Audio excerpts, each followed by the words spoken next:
আসসালামু আলাইকুম। আমি আপনাদেরকে আজকে একটি কাহিনী বলবো। যে ঘটনাটা বলবো মনে করবেন হয়তো ভাইয়া মিথ্যা বলেছে, কিন্তু কথাটা বাস্তব। আপনাদেরকে আমি একটা রিকোয়েস্ট করবো ভাইয়া, আপনারা ভালোবেসে শেখা খায় বেকা হন, তাতে কোনো সমস্যা নাই। তবে আপনার জীবনকে, আপনার মনকে কন্ট্রোল রাখবেন। আপনি যদি কোনো ক্যারিয়ার থাকে অথবা আপনার কোনো পেশাগত জব, যাই বলেন চাকরি যদি থেকে থাকে, অথবা স্টুডেন্ট লাইফ, যদি কেউ কোনো কিছু আপনার পেশায় বা স্টাডি জীবনে অ্যাড থাকেন, তাহলে আপনি এই জিনিসটা অবশ্যই কন্ট্রোল করবেন। এটা আপনার জন্য একটা গুরুত্বপূর্ণ প্রভাব ফেলবে। সেটি হলো, ভালোবাসার সময় দুঃখ, কষ্ট, আনন্দ সব কিছুই থাকে। যে মুহূর্তে একটা ভালোবাসার মানুষ আপনাকে ছেড়ে যাবে, চলে যাবে, সেই মুহূর্তে আপনাকে দেহে প্রত্যেকটা রক্ত, প্রত্যেকটা শিরায়, প্রত্যেকটা রগে, প্রত্যেকটা গিরায় আপনার সেই যন্ত্রণা অনুভব করবেন। কিন্তু এই সময়টা অনেকেই নিজেকে কন্ট্রোল করতে পারে, নিজের ক্যারিয়ার নষ্ট হয়ে যায়, নিজের জীবন দিয়ে দেয়, নিরহ জীবন ঝরে যায়।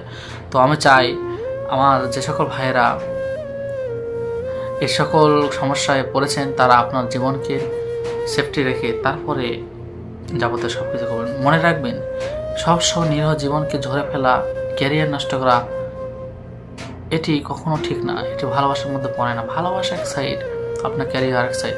ভালোবাসা হয়তো বা আজ আছে কাল নাই, অথবা থাকবে চিরকাল, কিন্তু ক্যারিয়ারটা আপনাকে এই দুনিয়ায়, এই জীবনে, আপনার বাস্তবতা জীবনে চলাকালীন অবশ্যই ক্যারিয়ারের দরকার। ক্যারিয়ার ছাড়া আপনি ভালো থাকতে পারবেন। আর ভালো থেকে কাউকে ভালোবাসাটাই সবথেকে প্রিয় ভালোবাসা, সবথেকে গুরুত্বপূর্ণ। যে আপনি কাউকে ভালোবাসতে গেলে তাকে ভালো রাখার আগে পজিশন করে তারপরে ভালোবাসবেন। আপনার কিছু নাই, পায়ের তলে কোনো মাটি নাই, কোনো কিছুই নাই, আপনার কোনো সম্বলতা নাই, কোনো সক্ষমতা নাই।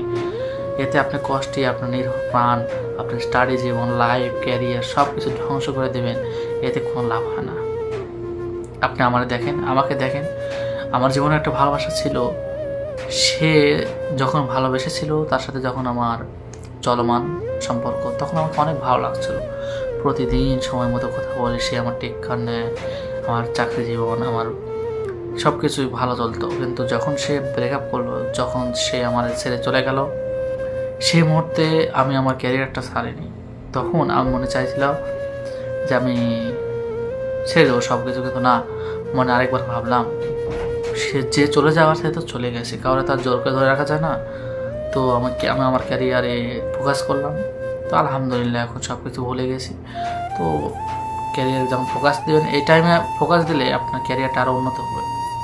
কারণ একটা জেদ থাকে, যে কারণে আমাকে ছেড়ে গেছে, অথবা যাই হোক না কেন, আমার ক্যারিয়ারটা আমি এখন ধরে রাখবো, ফোকাস দেবো।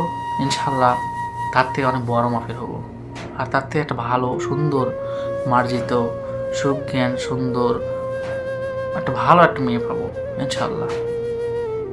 তো আমি বলবো ভাই, আপনারা যারা এ ধরনের বিপদে, এ ধরনের সমস্যার সম্মুখীন, তারা অবশ্যই আপনার ক্যারিয়ার এবং নিজের লাইফের দিক ফোকাস দেবেন প্রথমে, তারপরে ভালোবাসা। নিজেকে ভালো রেখে ভালোবাসাটাই উত্তম, আমি যেটা মনে করি।